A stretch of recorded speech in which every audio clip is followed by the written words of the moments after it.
ദൈവത്തിരുനാമത്തിന് സ്തോത്രം ചെയ്യുകയും സ്തുതിക്കുകയും ചെയ്യുന്നു. കർത്താവിൽ അനുഗ്രഹീതരും ദൈവത്തിന് പ്രിയരുമായ സഹോദരങ്ങളെ, സഹോദരിമാരെ, കർത്തൃഭൃത്യന്മാരെ, അനുഗ്രഹീതമായ നല്ല ദിവസത്തിനായി ദൈവത്തിന് നന്ദിയോടെ സ്തോത്രം ചെയ്യുകയും സ്തുതിക്കുകയും ചെയ്യുന്നു. കർത്താവിൻ്റെ തിരുമുമ്പിൽ ഈ നല്ല ദിവസവും ദൈവത്തെ പ്രസാദിപ്പിച്ച് ദൈവത്തിൽ നിന്ന് പ്രാപിച്ച് ദൈവമക്കൾക്ക് കൊടുക്കുവാൻ കർത്താവിൻ്റെ കയ്യിൽ ഫലമേൽപ്പിച്ചിരിക്കുന്ന സ്വർഗീയ ദൂത് പങ്കുവയ്ക്കാൻ കർത്താവിൻ്റെ കൃപയിൽ ഞാൻ ഒരുങ്ങുകയാണ്.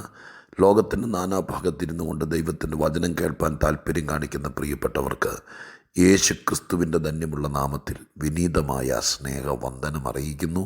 കർത്താവും ആത്മരക്ഷകനും വീണ്ടെടുപ്പുകാരനും എപ്പോഴും നമ്മോട് ഹൃദ്യമായി സംസാരിപ്പാൻ മനസ്സ് കാണിക്കുന്നവനുമായി നമ്മുടെ ദൈവത്തിന് ഒത്തിരി സ്തുതിയും സ്തോത്രവും മഹത്വവും പുകഴ്ചയും എല്ലാം കരയറ്റിക്കൊണ്ട് തിരുസന്നിധിയിൽ ദൈവത്തിൽ നിന്ന് പ്രാപിച്ച ദൈവത്തിൻ്റെ ആലോചനയിലേക്ക് നിങ്ങളെ ക്ഷണിക്കുകയാണ്. ഇന്നത്തെ ആലോചനയ്ക്ക് ആധാരമായി തിരുവെഴുത്തിൽ നിന്ന് വായിക്കാൻ ആഗ്രഹിക്കുന്നത് അപ്പോസ്തല പ്രവൃത്തി 16-ാം അധ്യായത്തിൻ്റെ 18-ാമത്തെ വാക്യമാണ്. അപ്പോസ്തല പ്രവൃത്തി 16-ാം അധ്യായം 18-ാമത്തെ വാക്യം. ഇങ്ങനെ അവൾ പലനാൾ ചെയ്തു വന്നു.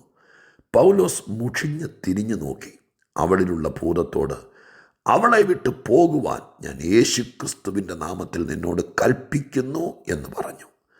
ആ നാഴികയിൽ തന്നെ അത് അവളെ വിട്ട് പോയി. ഇങ്ങനെ അവൾ പലനാൾ ചെയ്തു വന്നു.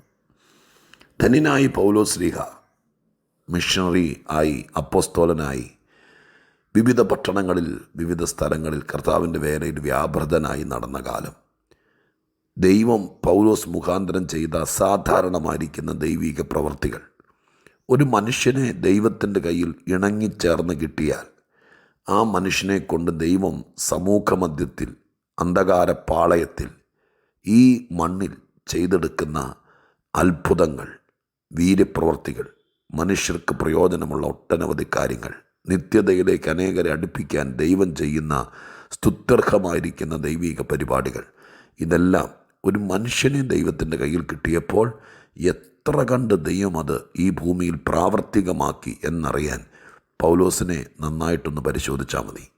ഞാനും ദൈവസന്നിധിയിൽ കൊതിച്ചിട്ടുണ്ട്. കർത്താവിൻ്റെ കയ്യിൽ ഒരു ഇണങ്ങിയ ആയുധമായിരിക്കാൻ എൻ്റെ ആയുസ്സിനും കഴിഞ്ഞിരുന്നെങ്കിൽ. നാം പലരും അവണ്ണം ചിന്തിക്കുന്ന പക്ഷം, അങ്ങനെ ഒരുങ്ങുന്ന പക്ഷം, ദൈവത്തിന് ഈ ഭൂമിയിൽ ദൈവത്തിൻ്റെ ഹൃദയപ്രകാരം, ദൈവത്തിൻ്റെ മനസ്സിൻ പ്രകാരം പ്രവർത്തിക്കാനും ജീവിക്കാനും ഏൽപ്പിച്ചു കൊടുക്കുന്ന പക്ഷം ദൈവത്തിന് ഒരുപാട് കാര്യങ്ങൾ സമൂഹത്തിൽ മനുഷ്യർക്ക് വേണ്ടി ചെയ്യാനുണ്ട്. അതിനാരെങ്കിലും ദൈവകരങ്ങളിൽ കിട്ടണം എന്നുള്ളത്, അതിന് പൗലോസിനെ ചൊല്ലി എഴുതിയിരിക്കുന്നൊരു വാക്യം ഇതാണ്: ദൈവം പൗലോസ് മുഖാന്തരം വീര്യപ്രവൃത്തികളെ ചെയ്യുമ്പോൾ, ഒരു മുഖാന്തരമാകാൻ നാം തയ്യാറാണെങ്കിൽ സ്വർഗം പ്രവർത്തിപ്പാൻ ഇന്നും വിശ്വസ്തനാണ്. പൗലോസിൻ്റെ പ്രവർത്തനങ്ങൾ, ആ കർമ്മ മണ്ഡലം അതിശക്തമായി ചെല്ലുന്നിടത്തെല്ലാം സ്വർഗം തുറന്നിട്ടു. വ്യത്യസ്തമായിരിക്കുന്ന അനേക മണ്ഡലങ്ങളിൽ ദൈവത്തിൻ്റെ വീര്യപ്രവൃത്തികൾ ഈ പ്രേക്ഷിത വരേണ്യനിൽ കൂടെ ദൈവമായ കർത്താവ് ചെയ്തു. അതിലൊന്നാണ് ഇവിടെ ദുരാത്മാവ് അല്ലെങ്കിൽ വെളിച്ചപ്പാടത്തി എന്ന് പറയുന്ന ഒരു സ്ത്രീ. അവൾ ദുരാത്മാവ് പ്രവേശിച്ച് വെളിച്ചപ്പാട് ആത്മാവിൽ ആളുകളോട് കാര്യങ്ങൾ പറഞ്ഞു വരുമ്പോൾ, പലനാൾ ചെയ്തു വരുമ്പോൾ, ഒരു നാൾ തിരിഞ്ഞ് മുഷിഞ്ഞ് നോക്കി ശാസിച്ച ഈ വലിയ കാര്യം ഒറ്റ നിമിഷം കൊണ്ട് അവളിൽ വ്യാപരിച്ച അശുദ്ധാത്മാവ് മുഴുവൻ വിട്ടുപോയിട്ട് ആ പെൺകുട്ടി ഒരു സാധാരണ സ്ത്രീയായി മാറി. ഈ പശ്ചാത്തലമാണ് ഈ വാക്യത്തിനകത്ത് എഴുതിയിരിക്കുന്നത്. ഈ ഒരു പാരഗ്രാഫ്, കൊച്ചൊരു പാരഗ്രാഫാണ്, 16, 17, 18 വാക്യങ്ങൾ. ആ ഭാഗം പരിശോധിക്കുമ്പോൾ നമ്മൾ അറിഞ്ഞിരിക്കേണ്ട ചില കാര്യങ്ങൾ, നമുക്ക് ചെയ്യാൻ കഴിയുന്ന ചില കാര്യങ്ങൾ ഇതിനകത്ത് നന്നായി മനസ്സിലാക്കാൻ കഴിയും.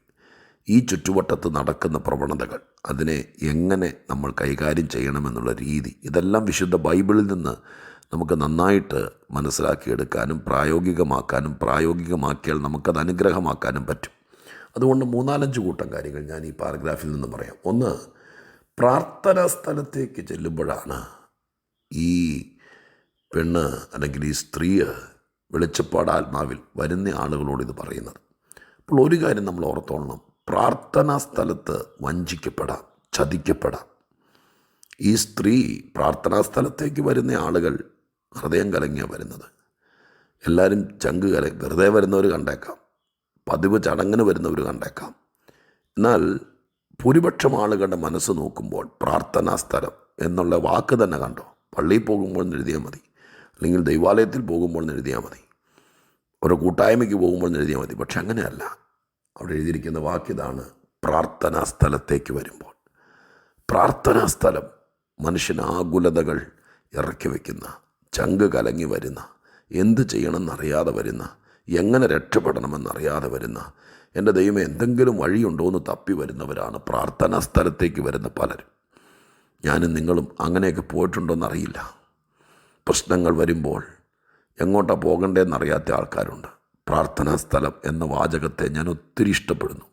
പ്രിയപ്പെട്ടവരെ, പ്രാർത്ഥനാ സ്ഥലം ഒരു ക്ലബ്ബല്ല, പൊതുചടങ്ങ് നടക്കുന്ന സ്ഥലമല്ല, പതിവ് പരിപാടികൾ അരങ്ങേറ്റം നടത്തുന്ന ഒരു അരങ്ങേറ്റ സ്ഥലമല്ല. പിന്നെയോ സാധാരണക്കാരനെ സംബന്ധിച്ച് പ്രാർത്ഥനാ സ്ഥലം ഒരു പരിഹാര സ്ഥലമാണ്. ഞാൻ നിങ്ങളോട് പറയുന്നു, ശരിക്കും സത്യദൈവത്തോട് പ്രാർത്ഥിക്കുന്ന പ്രാർത്ഥനാ സ്ഥലം, അവിടെ പരിഹാരമുണ്ട്, ഉണ്ട്, ഉണ്ട്.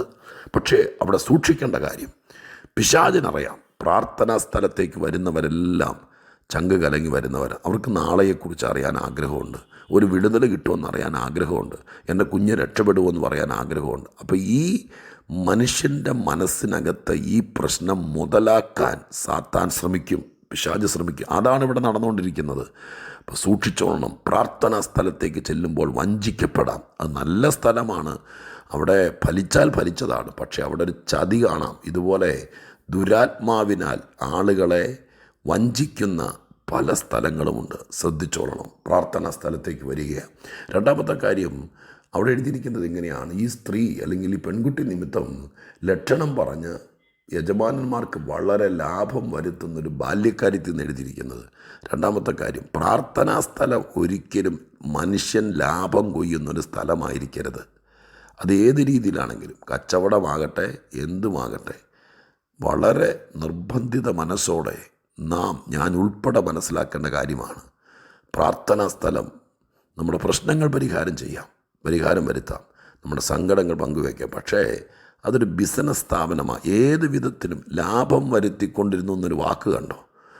അപ്പോൾ ഈ പ്രാർത്ഥനാ സ്ഥലം നമുക്ക് ലാഭം ഉണ്ടാക്കാൻ വേണ്ടി കുറേ മുതലാളിമാർക്ക്, കുറേ വൻകിട കക്ഷികൾക്ക്, ചില പ്രത്യേകതരം ആളുകൾക്ക് ലാഭമുണ്ടാക്കാൻ വേണ്ടി കെട്ടിച്ചമച്ച ഒരു സ്ഥാപനമാകരുത്. ഒരിക്കലും പ്രാർത്ഥനാ സ്ഥലം കൊണ്ട് ഒരാളും, അത് പൈശാചികമാണ്, അത് സാത്താന്യമാണ്. ഇവിടെ പൈശാചികമായിരിക്കുന്ന ചില ആളുകൾ ഇതിൻ്റെ പുറകിലുണ്ട്.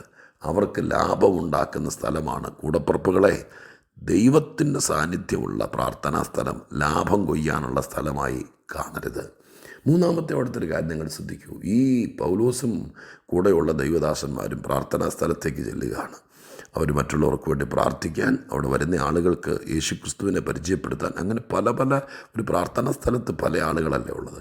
അങ്ങോട്ട് ചെല്ലുമ്പോഴെല്ലാം ഈ ബാല്യക്കാരിയായ വെളിച്ചപ്പാടത്തി ഇവൾ പൗലോസിൻ്റെ പിന്നാലെ ചെല്ലും എന്നാണ് എഴുതിയിരിക്കുന്നത്. ഈ കൂട്ടരുടെ പിന്നാലെ, നമ്മുടെ പിന്നാലെ വരുന്നവരുടെ ഉദ്ദേശം എന്ത്?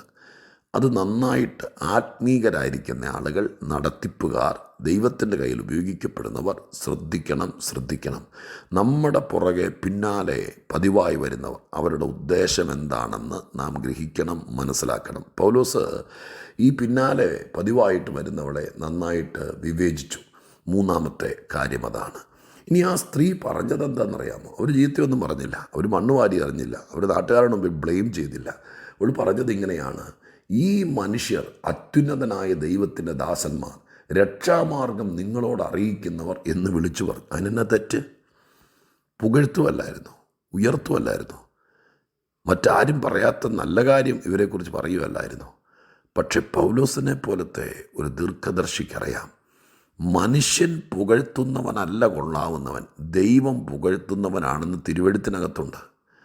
ഈ മനുഷ്യനെ കൊണ്ട് പോലും പുകഴ്ത്തുന്നത് ഒരു നല്ല കാര്യമല്ല. അങ്ങനെയാണെങ്കിൽ പിശാച് പുകഴ്ത്തുന്നത് നന്നാക്കാനല്ല, സ്നേഹിക്കാനല്ല, ഉയർത്താനല്ല. ഓർത്തോളം, ചിലർ നമ്മളെ പുകഴ്ത്തുന്നത് ഒതുക്കാനാണ്, ചതിക്കാനാണ്, ഇല്ലാതാക്കാനാണ്. അപ്പോൾ ആരാണ് പുകഴ്ത്തുന്നത് എന്നത് വിഷയമാണ്. ദൈവം പുകഴ്ത്തുന്നവനാ കൊള്ളാവുന്നവൻ എന്ന ബോധ്യം നമ്മുടെ അകത്തുണ്ടാകണം. ഇല്ലെങ്കിൽ ആർക്കും കാശ് കൊടുത്ത് വേണമെങ്കിൽ പോലും നമ്മൾ പുകഴ്ത്തിക്കളയും. ചായ മേടിച്ച് കൊടുത്തിട്ട് പുകഴ്ത്താൻ പറയും. അങ്ങനെയൊക്കെ കൂടെ കൊണ്ടുപോയി പൊറോട്ട ഇറച്ചി മേടിച്ചു കൊടുത്തിട്ട് പുകഴ്ത്താൻ പറയുന്ന ആൾക്കാരുണ്ട്, ഉണ്ടാകാം എന്ന് നമുക്ക് വിചാരിക്കാം. പക്ഷേ ആരാണ് പുകഴ്ത്തുന്നത് എന്നത് പ്രാധാന്യമുള്ള കാര്യമാണ്. ഓക്കെ, ഇത്രയും കാര്യങ്ങളൊക്കെ ഈ പശ്ചാത്തലത്തിനകത്തുണ്ട്.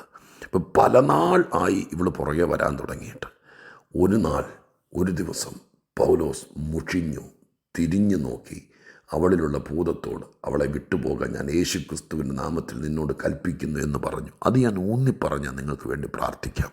പ്രിയപ്പെട്ടവരെ, പല നാളായി നമുക്ക് മാനസികമായിട്ട് ബുദ്ധിമുട്ടുണ്ടാക്കുന്ന, നമ്മെക്കുറിച്ച് എന്തുവാകട്ടെ, ഇല്ലാത്തതോ ഉള്ളതോ ഒക്കെ പറയുമോ, എന്തുവാകട്ടെ, എന്താണെങ്കിലും ഒരു ദുഷ്ടപ്രവൃത്തി നിങ്ങളുടെ വീട്ടിൽ, നിങ്ങളുടെ സർക്കിളിൽ, നിങ്ങളുടെ കൂട്ടായ്മയ്ക്കകത്ത് നിങ്ങളോട് ബന്ധത്തിൽ എതിരായിട്ടോ അനുകൂലമായിട്ടോ ഒരു ദുരാത്മപ്രവണത ഉണ്ടെന്നറിഞ്ഞാൽ അതിനങ്ങ് അഡ്ജസ്റ്റ് ചെയ്യരുത്, പോട്ടെ എന്ന് വെക്കരുത്, അതിനെ തള്ളി വിടരുത്. നിങ്ങളുടെ കുഞ്ഞിന്, നിങ്ങളുടെ ജീവിത പങ്കാളിക്ക്, നിങ്ങളുടെ വീട്ടിലുള്ളവർക്ക്, നിങ്ങളുടെ പ്രാർത്ഥനാ സ്ഥലത്ത് പരിശുദ്ധാത്മാവിലല്ല, മനുഷ്യത്വത്തിലല്ല, ഇതിനകത്ത് എന്തോ ദുഷ്ടപ്രവണതയുണ്ട്, ഇതിനകത്ത് എന്തോ അന്ധകാര വ്യാപാരമുണ്ട് എന്ന് ബോധ്യപ്പെട്ടാൽ ഒരുപാട് പേരും അങ്ങ് സഹിക്കുക, അങ്ങ് അഡ്ജസ്റ്റ് ചെയ്യുക, എന്നെങ്കിലും ആട്ടെ എന്ന് വെക്കുക. പക്ഷേ അത് ഭയങ്കര അപകടമാട്ടോ. ഇവിടെ പൗലോസ് എന്താ ചെയ്തു? ഒരു ദിവസം ഈ കാര്യത്തിനകത്തങ്ങ് മുഷിഞ്ഞു, എന്നിട്ട് തിരിഞ്ഞു നോക്കി, എന്നിട്ട് യേശുവിൻ്റെ നാമത്തിൽ ഇതിവിടെ നടക്കില്ല, എൻ്റെ പുറകെ വന്നത് സമ്മതിക്കില്ല, എൻ്റെ പിന്നാലെ നീ വരാൻ ഞാൻ അനുവദിക്കില്ല. ഈ ദുഷ്ടവ്യാപാര ശക്തിയുടെ കച്ചവടം, ഈ വക വർത്തമാനം, ഈ പുകഴ്ത്തൽ, ഈ സന്തോഷിപ്പിക്കൽ, ഇതൊന്നും ശാശ്വതമല്ല, ഇത് ദൈവികമല്ല. ഈ പ്രവണത, ഈ പരിപാടി, ഈ നടപടി ഇന്നിവിടെ തീർക്കണമെന്ന് നിശ്ചയിച്ചു. അന്നത് നിന്നു. നാം പൗലോസല്ല, ഞാൻ സമ്മതിക്കുന്നു. പക്ഷെ ദൈവത്തിൻ്റെ അധികാരം, യേശുക്രിസ്തുവിൻ്റെ നാമം ഉപയോഗിക്കാനുള്ള അധികാരം, അത് വീണ്ടും ജനിച്ച, വീണ്ടെടുക്കപ്പെട്ട എല്ലാവർക്കും ഉണ്ട്. ദൈവമക്കളെ, നിൻ്റെ ജീവിതത്തിൽ, നിൻ്റെ തലമുറയുടെ ജീവിതത്തിൽ, നിൻ്റെ കുടുംബത്തിൽ നടക്കുന്ന ഈ വക പ്രവണതകളെ പൊതിഞ്ഞു കെട്ടി ആരും അറിയാതെ ഒരു മൂലയിൽ ചാക്ക് വിരിച്ച് അവിടെ ഇരുന്നോളാൻ പറയരുത്. യേശുവിൻ്റെ നാമത്തിൽ ആത്മാവിൽ അതിനെ ശാസിക്കണം. അതിനുള്ള കൃപ ദൈവത്തോട് ചോദിക്കണം. സ്വർഗം അത് തരും, ദൈവം അത് തരും. ചോദിക്കണം അധികാരത്തോടെ. ആരെങ്കിലും കൂലിക്കത് ഏൽപ്പിക്കരുത്. നീ അധികാരിയാകണം. നിൻ്റെ വീട്ടിൽ, നിൻ്റെ കുഞ്ഞിൻ്റെ വീട്ടിൽ, നിൻ്റെ കുടുംബത്തിൽ നടക്കുന്ന ദുഷ്ടത്തേർവാഴ്ചയ്ക്കെതിരെ ഒരു നാൾ തിരിയാൻ തയ്യാറായാൽ അന്ന് അതിൻ്റെ അന്ത്യം ദൈവം കൽപ്പിക്കും. നമ്മൾ ആരെങ്കിലും മുഖാന്തരമായാൽ മതി, ബാക്കി ദൈവം ചെയ്യും. ഞാൻ ഇങ്ങനെ പറഞ്ഞു നിർത്താം. പല നാളായി പിശാച് പ്രവർത്തിക്കുന്നു. ഒരു നാളെങ്കിലും നാം തിരിയണം. അന്ന് വിടുതലുണ്ട്. നമുക്ക് ദൈവത്തോട് പ്രാർത്ഥിക്കാം. പരിശുദ്ധ ദൈവമേ, ഞങ്ങളുടെ സ്വർഗീയ പിതാവേ, പല നാൾ ദുഷ്ടപ്പോരുകളും അന്ധകാര ശക്തികളും ഈ ലോകത്തിൽ ഒന്നിനു പുറകെ ഒന്നായി പല നാൾ ഇടപെട്ട പല വിഷയം ഈ ദിവസങ്ങളിൽ തീരണേ കർത്താവേ. അതിനുള്ളൊരു അധികാരം ഇത് കേൾക്കുന്നവർക്ക് കൊടുക്കണേ. അവർ യേശുവിൻ്റെ നാമം ഉപയോഗിക്കുമ്പോൾ ആ വിടുതൽ സംഭവിക്കണേ. പല നാളായിട്ട് അവർ സഹിക്കുന്നത്, പല നാളായി നടക്കുന്നത് ഒരു നാൾ ദൈവം തീർത്തു കൊടുക്കണം. ദൈവം അത് ചെയ്യും. യേശുവിൻ്റെ നാമത്തിൽ തന്നെ. ആമേൻ.